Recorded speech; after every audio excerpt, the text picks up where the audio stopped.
Olá, pessoal! Sejam mais uma vez muito bem-vindos às nossas videoaulas de genética molecular. Nessa aula de hoje, nós veremos então a tecnologia do DNA recombinante, onde nós falaremos sobre o histórico, enzimas de restrição e vetores. Bom, vamos lá e eu desejo uma boa aula a todos.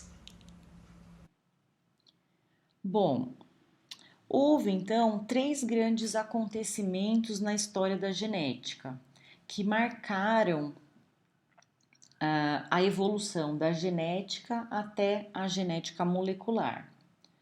O primeiro foi os estudos realizados pelo monge Gregor Mendel durante o século XIX, onde ele realizou intercruzamentos de ervilhas com diferentes características, como a altura da planta, cor das flores, textura da semente. E com isso, ele acabou descobrindo que as características do organismo, elas são transmitidas para as gerações futuras. E essa transmissão se dá graças a fatores hereditários, que mais tarde eles foram denominados de genes. Mas na época, né, os pesquisadores eles questionavam o que era um gene, né? Mas logo essa pergunta ela foi respondida de que os genes eles eram constituídos de nucleotídeos. Então, mais tarde, lá no século XX, dois grandes pesquisadores, né, o James Watson e o Francis Crick, eles deduziram o modo de organização desses nucleotídeos no DNA.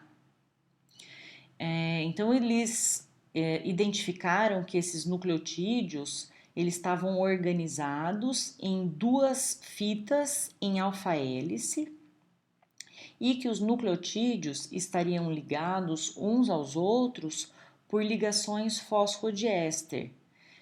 Nessa ligação fosfodiéster, um fosfato de um nucleotídeo ele estava ligado ao açúcar do nucleotídeo seguinte, como se fosse mesmo um corrimão de uma escada.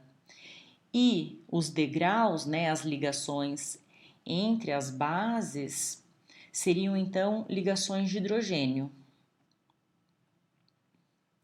E mais recentemente, temos o projeto Genoma Humano, né, que foi uma parceria entre órgãos públicos e privados. Dentre os órgãos privados, tem um famoso pesquisador, o Greg Venter, que ele foi responsável pela identificação da sequência de bases no DNA humano, ou seja, pelo sequenciamento do DNA e a catalogação dos genes. Então, o monge Gregor Mendel, né, que foi um monge que viveu lá no século XIX, ele dedicou grande parte do seu tempo lá no Jardim do Mosteiro em fazer cruzamento entre ervilhas de diferentes características, como, por exemplo, a textura da semente, se lisa ou rugosa, a altura de plantas, se alta ou anã, e dessa maneira ele acabou estudando a herança das características que eram transmitidas então para as gerações futuras. E com isso, ele acabou observando que haviam então fatores hereditários que eram responsáveis pelas características e que mais tarde então esses fatores foram denominados de genes.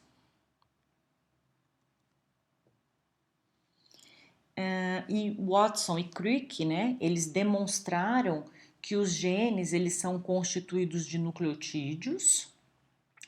Logo eles deduziram então que a estrutura do DNA era em dupla hélice, uma fita em dupla hélice, e que os nucleotídeos estariam ligados, então, um ao outro, numa cadeia principal. Então, aqui seria a cadeia principal, né? Então, os nucleotídeos eles estariam ligados uns aos outros. O açúcar de um nucleotídeo estaria ligado ao fosfato do nucleotídeo seguinte, e assim por diante, formando então a cadeia principal.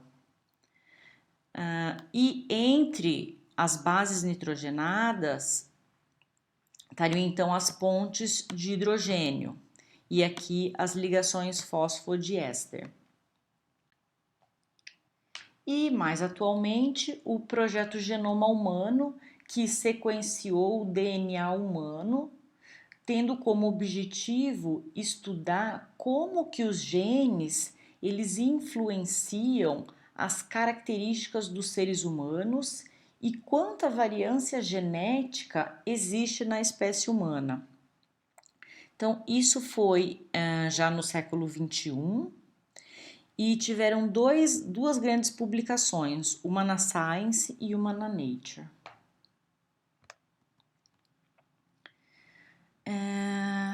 Bom, de onde que vem então a genética molecular? A análise genética, ela é feita em diferentes níveis, né? Ou seja, de diferentes pontos de vista. Ele pode ser feita a partir de um gene ou a partir de uma molécula de DNA ou ainda a partir da população de organismos. Então, o período anterior à descoberta da estrutura do DNA é chamada então genética clássica. Durante esse tempo, os geneticistas eles dedicaram-se à análise dos resultados lá do experimento de Mendel, que fez os cruzamentos lá com as ervilhas. Nesse tipo de análise, os genes são identificados pelo estudo da herança das diferenças de características, como se a semente é lisa ou se é rugosa, se é amarela ou se é verde. Através do quê? Dos resultados, então, desses intercruzamentos. Mais tarde, então, com a descoberta da molécula de DNA, a genética entrou, então, em uma nova fase. Passou a ser possível, então, estudar os genes a nível molecular. Essa abordagem da análise genética tornou possível, então, sequenciar moléculas de DNA com facilidade. Graças à genética molecular, foi possível, então, manipular o DNA. Como assim?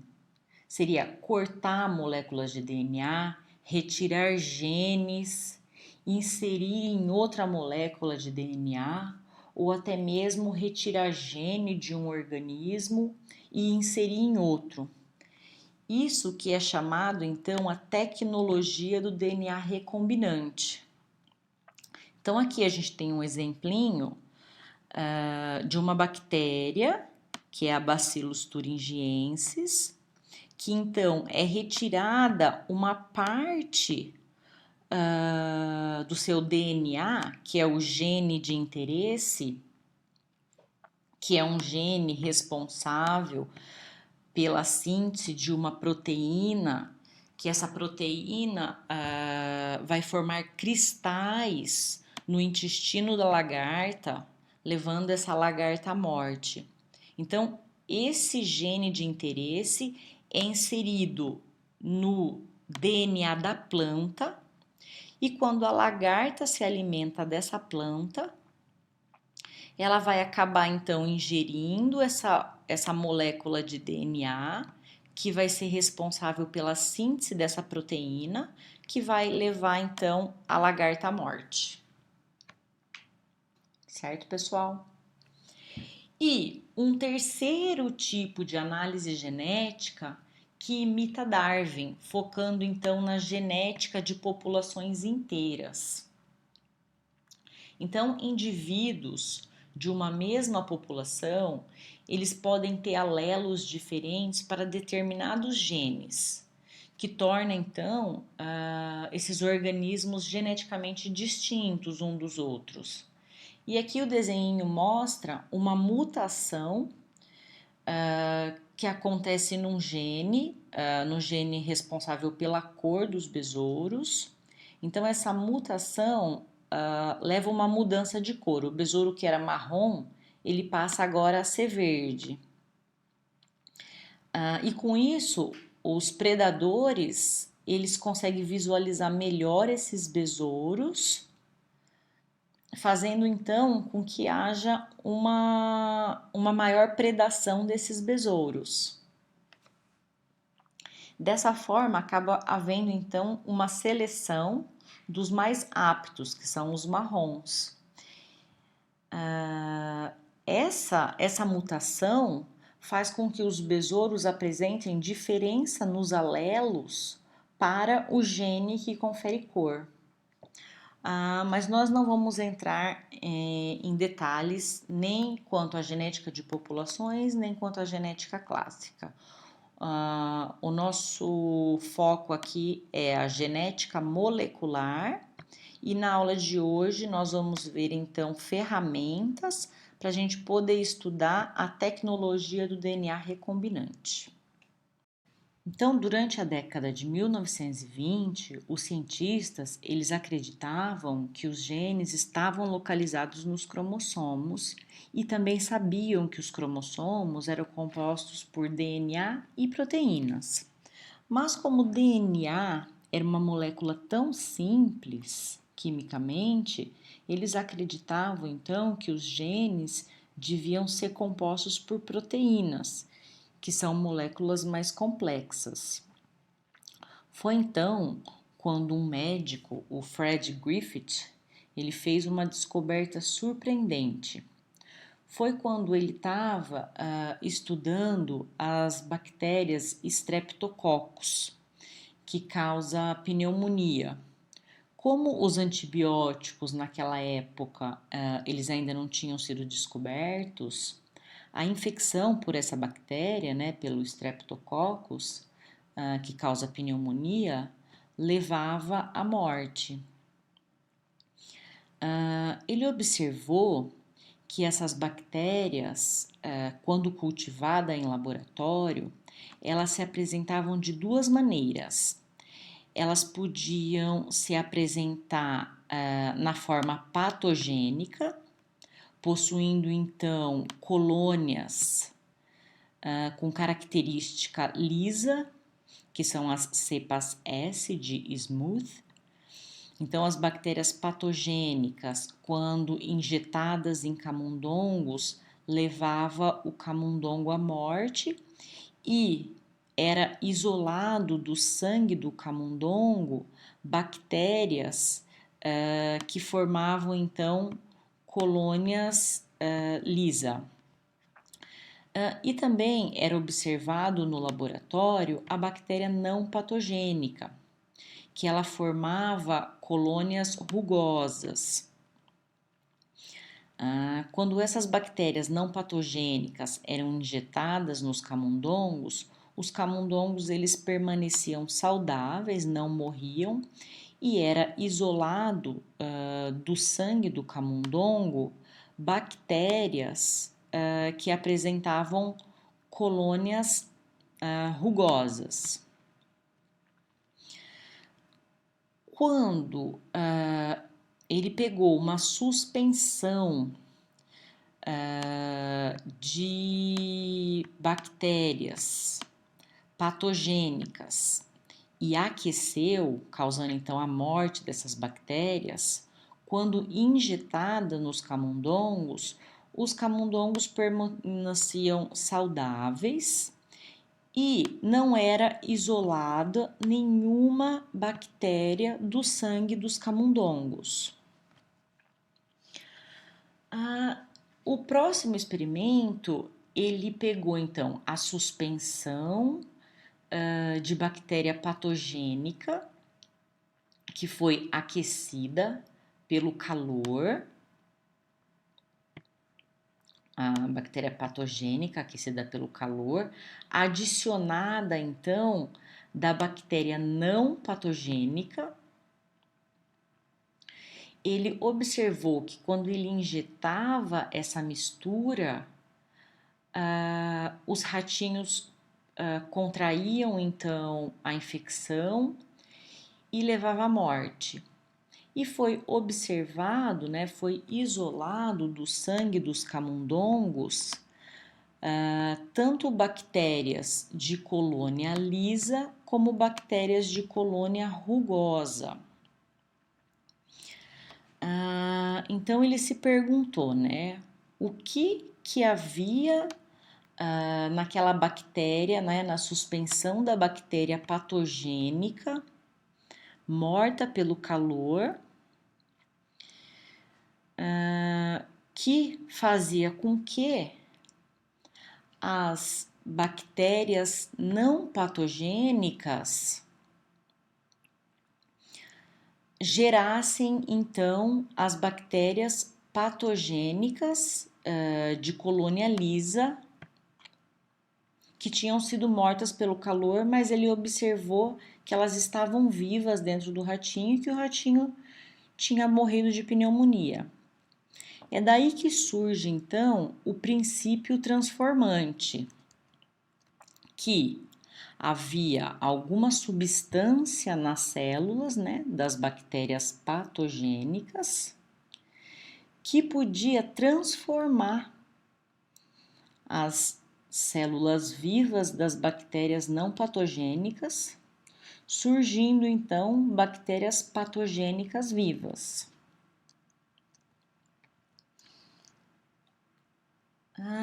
Há descobertas, né, desse médico, do Griffith, sobre o princípio transformante, eles deram início aos experimentos que iriam fornecer evidências de que os genes são compostos mesmos por DNA. Foi quando o grupo de pesquisa liderado pelo bacteriologista Oswald Avery, seguindo, né, a mesma linha dos trabalhos de Griffith, foi através de um experimento que ele aqueceu uma suspensão de bactérias patogênicas, dessa maneira então causando a morte dessas bactérias e obtendo então um extrato dessas bactérias patogênicas. Esse extrato dessa bactéria patogênica, ele foi tratado então com 3 diferentes enzimas. Primeiro foi tratado com proteinases. Então, nesse primeiro tubo, tinha um extrato enzimático livre de proteínas. No segundo tubo, ele foi tratado com RNase. Então, esse segundo tubo não tinha RNA. E no terceiro tubo, que foi tratado com DNase, esse extrato era livre de DNA. Quando ele, então, adicionou uma suspensão das bactérias não patogênicas, o que ele observou? Ele observou que nos tubos onde foi tratado com proteinase, ou seja, não tinha proteína e não tinha RNA, mas tinha DNA, surgiram então, além das cepas da bactéria não patogênica, também surgiu então colônias de bactéria patogênica, enquanto que no frasco onde ele fez um tratamento com DNase, ou seja, não tinha DNA, não ocorreu a transformação. Então, o que ele concluiu, né? Ele concluiu que realmente é o DNA a molécula responsável pela transformação.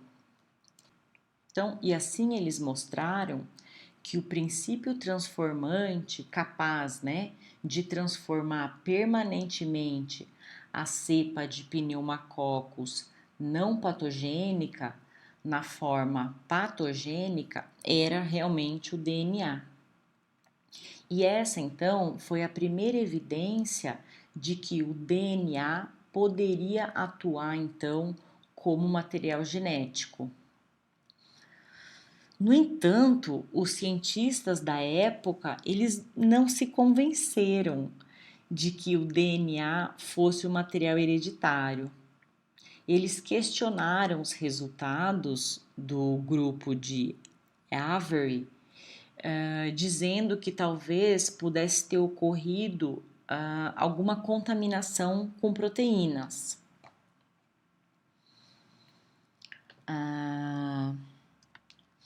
Foi então quando dois pesquisadores eles iniciaram experimentos para comprovar de uma vez por todas que os genes são compostos por DNA. Na época, eles estudavam o vírus T2, que infectava bactéria e a destruía. Então, o vírus, ele injeta, né, o seu material genético na célula bacteriana, enquanto que o envelope vazio permanece do lado de fora da bactéria. Então, uma vez no interior da célula bacteriana, os genes virais eles se replicam e rompem a célula bacteriana, liberando então novos vírus no meio, que então vão infectar as bactérias adjacentes e o processo se repete. O sistema do vírus T2, ele contém apenas dois tipos de moléculas, DNA e proteína. Mas então a dúvida era, qual dessas duas moléculas era o material genético? Então, pelo fato dos genes virais entrarem na célula bacteriana e o resto da partícula viral permanecer para fora, os pesquisadores eles decidiram então marcar o DNA com fosfato radioativo e a proteína com enxofre radioativo. Então, após a infecção do vírus na bactéria, o material foi agitado e o envelope vazio do vírus foi descolado da bactéria. O material então foi centrifugado. A bactéria infectada, que é mais pesada que a partícula viral, ela formou então um precipitado no fundo do tubo. Enquanto que as partículas virais mais leves, elas permanecem em suspensão. Então, medindo-se a radioatividade do precipitado, mostrou que o material viral que entrava na bactéria era realmente o DNA. E dessa maneira foi concluído, então, de uma vez por todas, que o DNA é o agente da hereditariedade. Então, depois, né, de ter concluído que o DNA é o material responsável pela hereditariedade e que é ele que transmite as características para as gerações futuras, começou a surgir, então, técnicas para se manipular o material genético, ou seja, manipular o DNA. Então, uma das ferramentas que surgiu foi a eletroforese em gel. Essa técnica ela é utilizada para análise de amostras de DNA e também para separar fragmentos de DNA.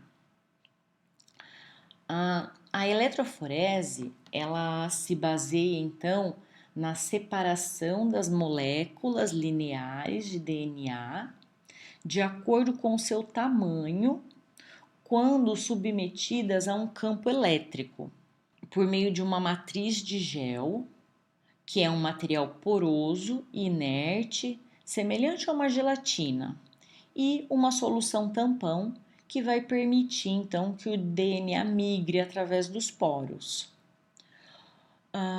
Como o DNA tem carga negativa, devido então à presença aqui do fosfato,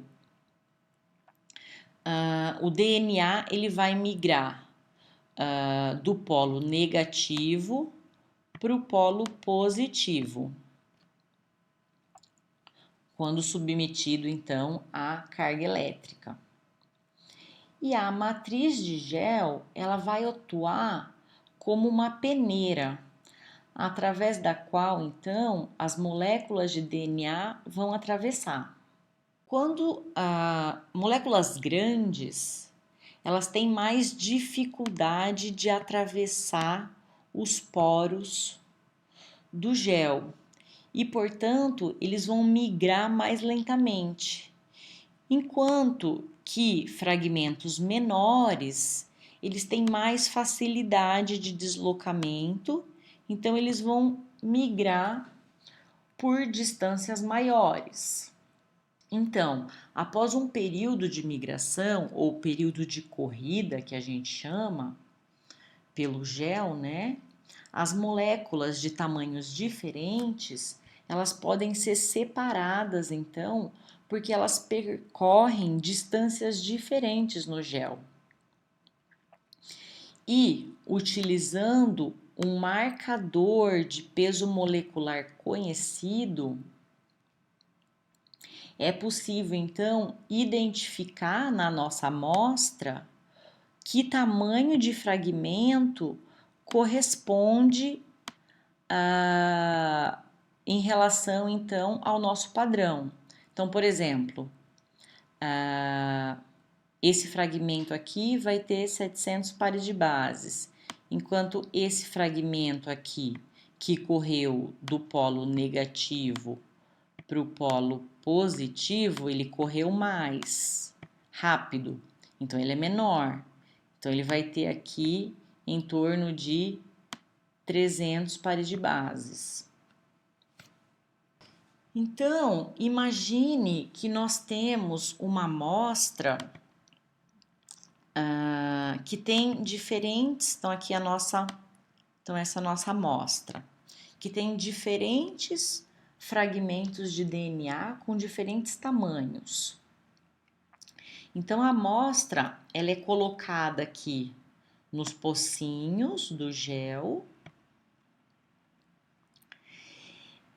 E essas amostras, então, essa amostra então, vai ser submetida a uma carga elétrica.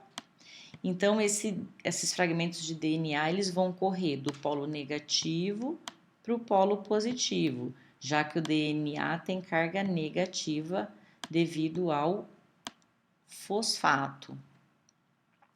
Então, conforme vai se passando o tempo, os fragmentos menores, eles têm mais facilidade de atravessar os poros do gel e por isso eles vão percorrer distâncias maiores.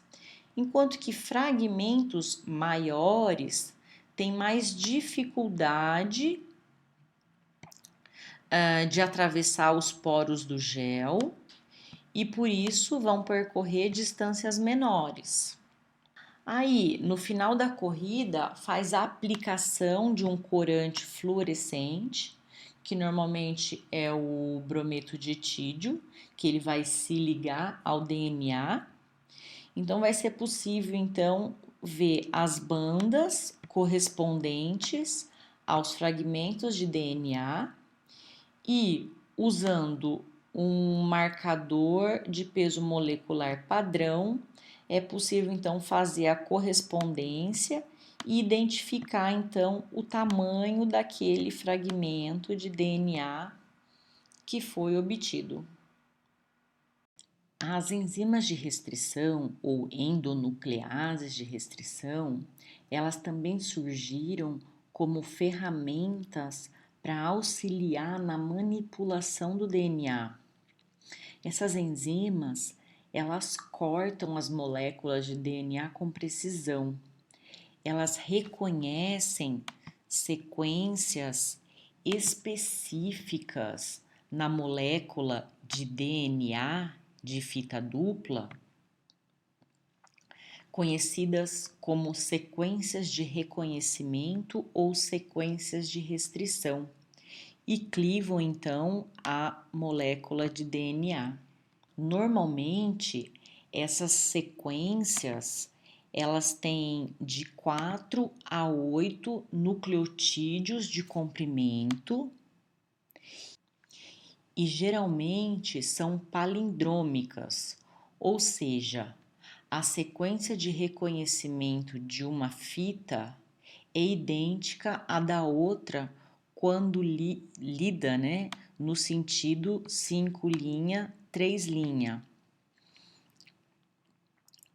Ou seja, a sequência CTTAAG é a mesma na de cima, CTTAAG.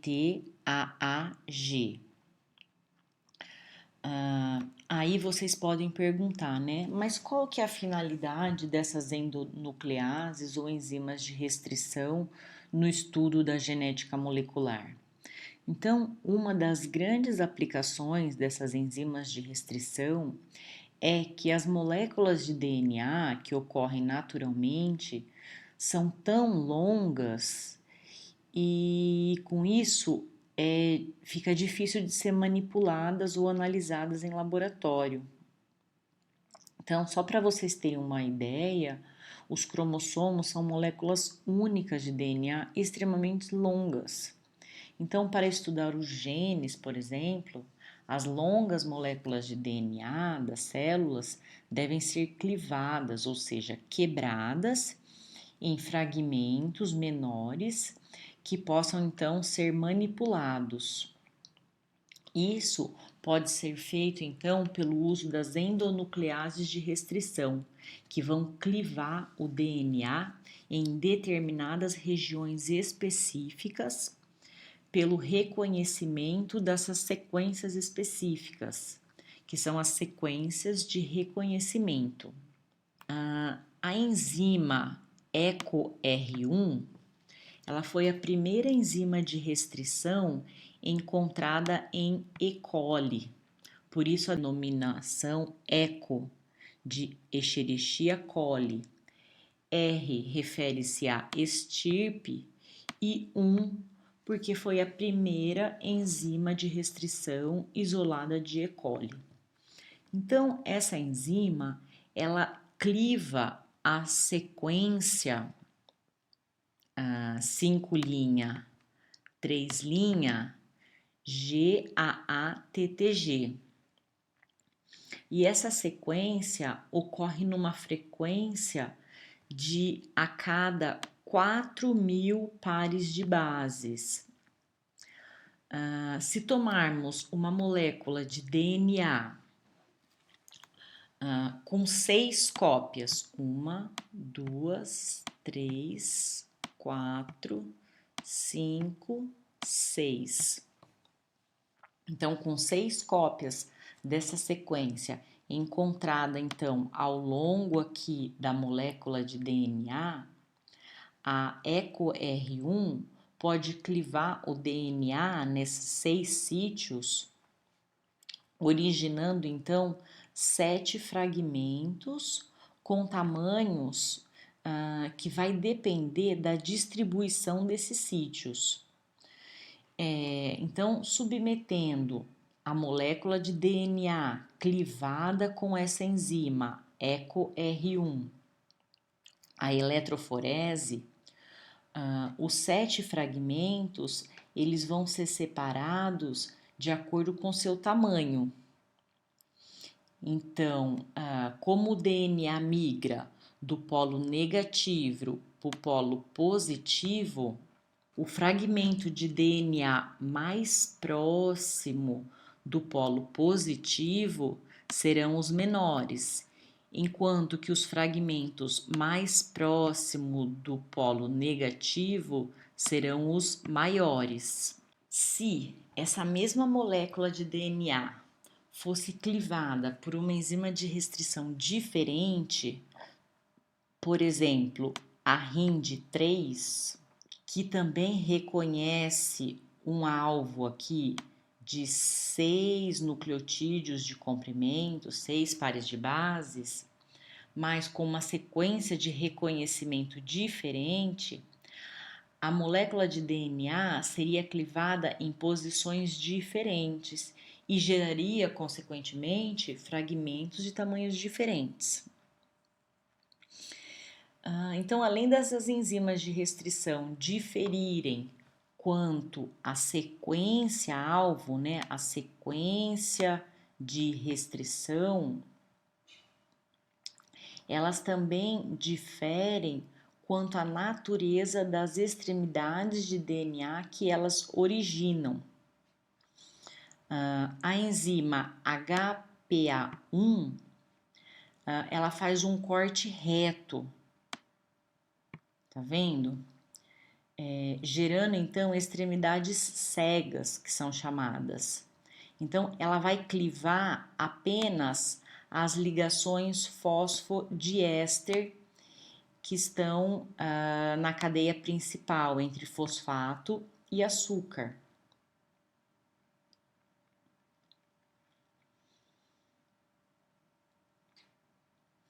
Já outras enzimas, como a EcoR1, ela vai clivar e vai gerar extremidades coesivas. Então, além de elas romperem a ligação fosfodiéster, elas também vão romper as ligações de hidrogênio entre as duas fitas de DNA. E outra característica da enzima de restrição é a especificidade, ou seja, a ligação fosfodiéster rompida aqui ó, em uma fita é a mesma ligação fosfodiéster rompida na outra fita.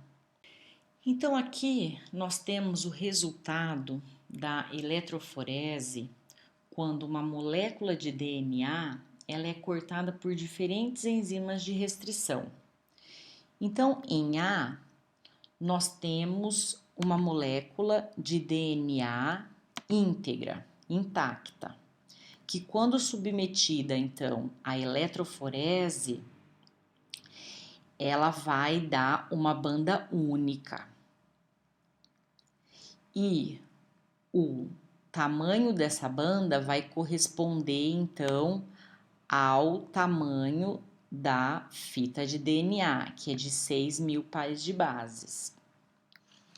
Quando essa mesma molécula de DNA é tratada com uma enzima, aqui a EcoR1, ela vai clivar a molécula de DNA numa região,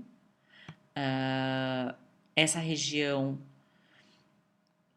que vai ser clivada na fita de cima vai ser a mesma região clivada na fita de baixo, gerando então 2 fragmentos de DNA que, quando submetido à eletroforese, vai corresponder a 4.000 pares de bases e outro fragmento de 2.000 pares de bases. Então, vão gerar 2 fragmentos, um de 4.000 e um de 2.000. Quando essa mesma molécula de DNA é tratada com uma outra enzima que vai reconhecer uma outra região específica de reconhecimento para fazer o corte, essa enzima de restrição vai gerar fragmentos de tamanhos diferentes. Então, quando a gente vai fazer a eletroforese desse fragmento, desses dois fragmentos, a gente vai ver tamanhos diferentes. Aqui a gente está encontrando um fragmento de 5.000 pares de bases e um outro fragmento aqui de 1.000 pares de bases. E quando a molécula de DNA é tratada com as duas enzimas de restrição, então essas enzimas de restrição elas vão fazer o reconhecimento de regiões diferentes. Enquanto que a ECO R1 vai romper a fita de DNA nessa região, gerando então um fragmento de 2.000 pares de bases e um outro fragmento aqui de 4.000 pares de bases, tanto na fita de cima como aqui na fita de baixo. E a outra enzima de restrição, a gente vê que ela vai romper nessa região. Então, se ela rompe aqui, ela vai gerar aqui dois fragmentos de 1.000 pares de base. E aqui na molécula de baixo, né, na fita de baixo, na fita complementar de DNA, ela também vai romper aqui nessa mesma região, gerando então mais dois fragmentos de 1.000 pares de bases. Então, quando essa molécula de DNA é tratada com as duas enzimas de restrição, vai gerar fragmentos de 1.000 e fragmentos de 4.000 pares de base, que é o que a gente vê aqui. Então, é um fragmento de 4.000 pares de base e fragmentos aqui de 1.000 pares de bases. Então, né, as enzimas de restrição, elas identificam a sequência alvo, que geralmente tem de 4 a 8 nucleotídeos de comprimento e normalmente são palindrômicas. O que é ser palindrômica? É quando ela possui a mesma sequência de nucleotídeos quando lida no sentido 5' 3'. Então, aqui ela tem a mesma sequência, AAGCTT, AAGCTT. E elas podem originar, então, extremidades cegas, quando o corte é reto, ou pode gerar, então, extremidades coesivas, quando, além de ela romper a ligação fosfodiéster, ela também rompe aqui as ligações de hidrogênio entre as duas fitas. Então, elas podem dar extremidades coesivas ou extremidades cegas. Nas extremidades coesivas, as duas fitas de DNA formam protuberâncias de nucleotídeos, que são então complementares e podem emparelhar-se por complementariedade. A extremidade coesiva podem ligar-se a qualquer outro fragmento de DNA que tiver sido cortado pela mesma enzima de restrição e, portanto, possui extremidades coesivas complementares. Bom, naturalmente, as bactérias, elas sintetizam as enzimas de restrição para se protegerem contra invasores.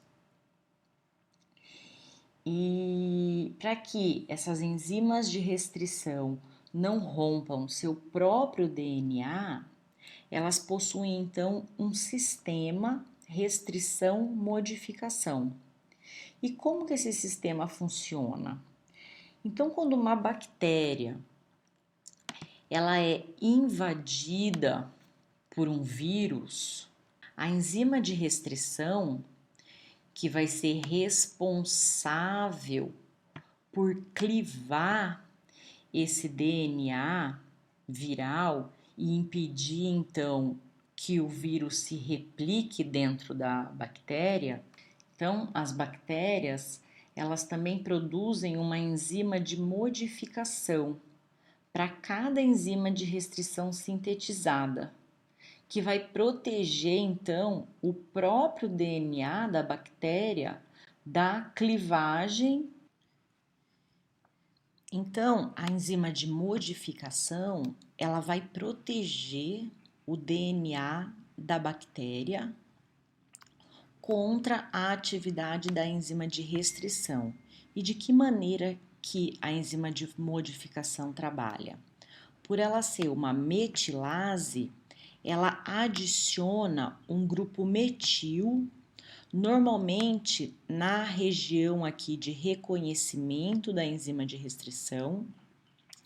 E esse grupamento metil, ele vai fazer com que a enzima de restrição não reconheça essa região e não havendo então a clivagem do DNA da bactéria.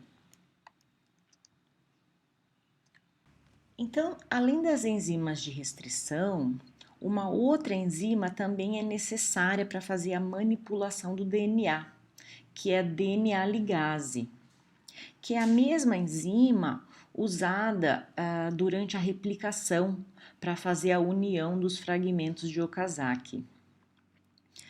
Então, assim como as enzimas de restrição, as DNA ligases, elas são essenciais no processo, né, de replicação e reparo do DNA. Essas enzimas, elas vão catalisar, então, a junção 5' do fosfato livre junto com a extremidade 3' da hidroxila livre. Então, imaginem dois fragmentos de DNA de origens diferentes, ambos cortados então com a mesma enzima de restrição. Então, dessa maneira, eles apresentam as mesmas extremidades coesivas, complementares. No caso aqui, com 4 nucleotídeos para ambos os fragmentos. Então, essas extremidades, elas podem se associar, né, pelo emparelhamento das bases, né, por complementariedade. Então, misturando esses dois fragmentos de DNA de origens diferentes e adicionando a enzima DNA ligase, vai ser possível, então, unir esses dois fragmentos, produzindo, então, a molécula de DNA recombinante, que vai possuir, então, informações vindas de duas fitas de DNA diferentes. Bom, pessoal, então, dando continuidade, né, na nossa aula, uma outra ferramenta, então, muito utilizada para manipular o DNA são os vetores. São eles que vão fornecer a informação necessária para que ocorra, então, a propagação do DNA recombinante. Geralmente, os vetores, eles são moléculas de DNA capazes, então, de se replicar, né, de se duplicar de maneira independente do restante do genoma. Então, por meio do uso da tecnologia do DNA recombinante, fragmentos, né, de DNA contendo um gene de interesse, ele pode ser inserido, então, no vetor por uma reação catalisada aqui pela DNA ligase. Então, o vetor modificado, ou seja, com a presença do gene exógeno, ele pode ser, então, introduzido numa célula hospedeira e esse vetor, então, ele vai se multiplicar ao longo aqui das gerações, aqui no caso de uma bactéria.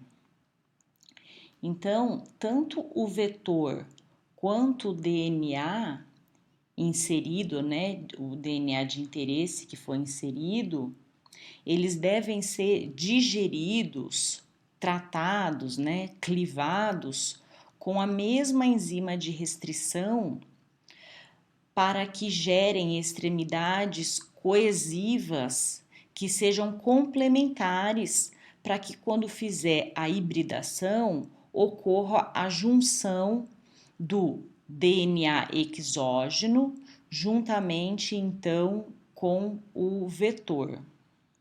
Então, o principal exemplo de vetor são os plasmídios bacterianos, que são moléculas circulares de DNA.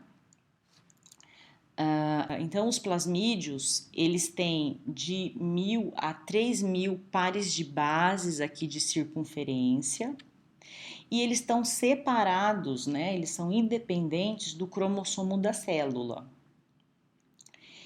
E ele tem, então, a capacidade de se replicar independentemente do cromossomo. Então, aqui uma célula que está se replicando, o cromossomo duplica e os plasmídios também duplicam independentemente do cromossomo.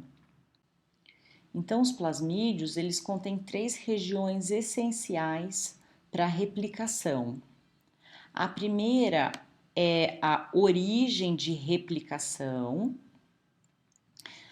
Eles também têm um marcador que vai permitir que faça a seleção desse plasmídio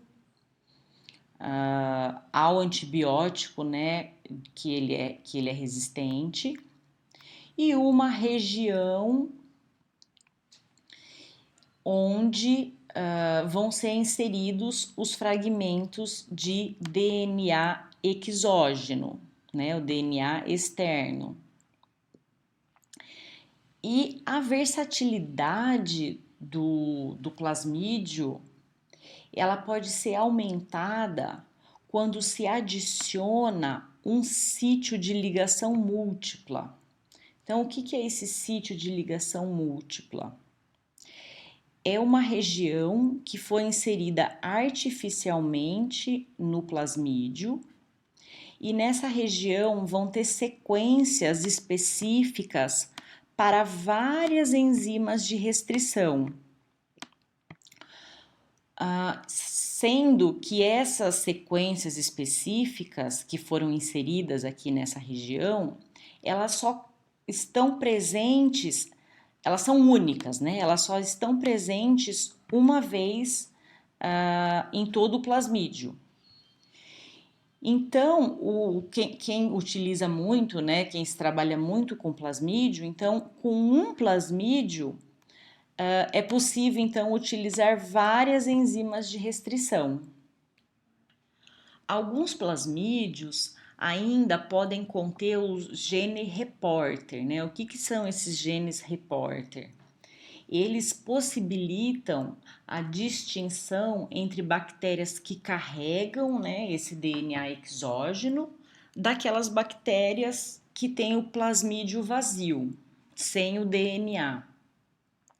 Então, esses plasmídios, eles contêm um gene que codifica a enzima beta-galactosidase, conhecida como LAC-Z, essa daqui. E a atividade dessa enzima pode ser facilmente detectada visto em placa, pelo crescimento em placa das bactérias. Quando as bactérias são colocadas para crescer, né, num meio cromogênico, ou seja, um meio que tem cor, as bactérias que têm esse gene LAC-Z no seu plasmídio, elas vão metabolizar esse substrato cromogênico e vai crescer em coloração azul. Enquanto que aquelas bactérias que tiveram uma inserção aqui no gene da LAC-Z, então esse gene foi inativado, Então, essas bactérias não vão ser capazes de metabolizar esse substrato cromogênico. Então, elas vão crescer sem cor, sem a cor azul, elas vão crescer branquinhas.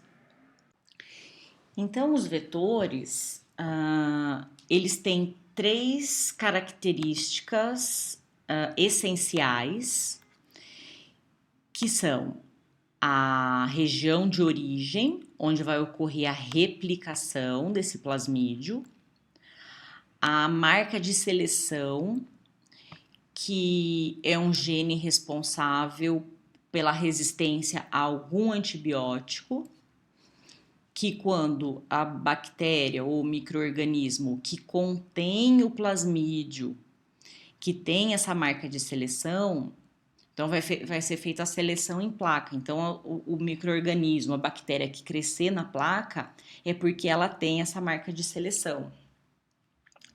E a região onde vai ser inserido então o DNA exógeno. Os plasmídios bacterianos, né, naturalmente, eles já possuem a região de replicação e a marca de seleção. Então, para fazer, né, as etapas para obtenção de um DNA recombinante, então, primeiramente, o plasmídio ele vai ser clivado com a enzima de restrição e vai ser linearizado. E o DNA exógeno ou DNA de interesse, ele vai ser clivado com a mesma enzima para que formem então aqui extremidades coesivas que sejam complementares com as extremidades do vetor.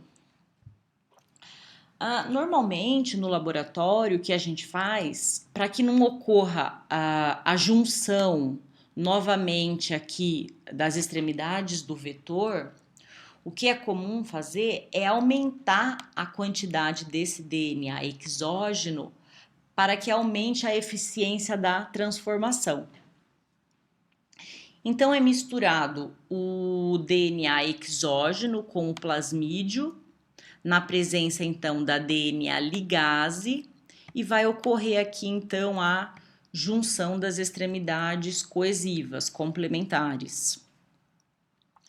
Então, uma vez gerado esse DNA recombinante, ele vai ser inserido então em células hospedeiras e vai ser feita então a seleção daquela célula que contém o DNA recombinante que tem lá no seu plasmídio aquela marca de seleção ao antibiótico. Então ele tem aqui a marca de seleção ao antibiótico, que quando semeado em placa, só vão crescer então aquelas bactérias que contiverem o plasmídio que tem o gene de resistência. Então, além dos plasmídios, existem outros vetores alternativos que geralmente eles vão poder carregar fragmentos de DNA exógeno maiores que o plasmídio, que o limite do plasmídio é até 10.000 pares de bases. Os bacteriófagos, que são vírus que atacam bactérias, o mais utilizado é o bacteriófago lambda. Ele possui então um plasmídio linear e ele suporta até 18.000 pares de bases de DNA exógeno. Também tem os cosmídeos, que são vetores artificiais. Eles têm característica tanto do bacteriófago lambda, por se apresentar na forma linear dentro de capsídeos, assim como o bacteriófago lambda, e também pode ter característica de plasmídio circular. E o limite dos cosmídeos é de 42 mil pares de bases. E também existem os cromossomos artificiais de bactéria e cromossomos artificiais de leveduras.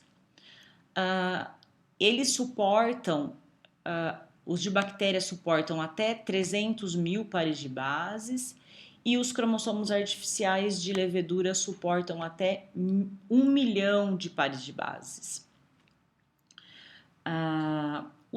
O cromossomo artificial de levedura, ele possui então todas as regiões necessárias de um cromossomo natural. Ele possui então a origem de replicação, que vai garantir então a duplicação do cromossomo. Ele possui os centrômeros, que vai garantir a divisão correta do cromossomo durante a divisão celular. E também possui os telômeros, que vão ser necessários então para manutenção e replicação das extremidades do cromossomo. Bom, pessoal, a aula de hoje era essa. Então, ao final dessa aula, vocês vão ser capazes então de responder esse estudo dirigido, que não precisa entregar. Segue lá na plataforma e-disciplinas alguns questionários para vocês responderem a respeito dessa nossa aula de hoje. E de referências bibliográficas, eu coloquei esses 2 capítulos lá na plataforma e-disciplinas também. E tem um link aqui de um videozinho bem bacana em relação a essa aula de hoje, que seria interessante vocês assistirem e que tem a legenda em português. Então tá, a gente vai ficando por aqui. Eu estou à disposição no caso de dúvidas e espero que vocês tenham aproveitado essa aula de hoje.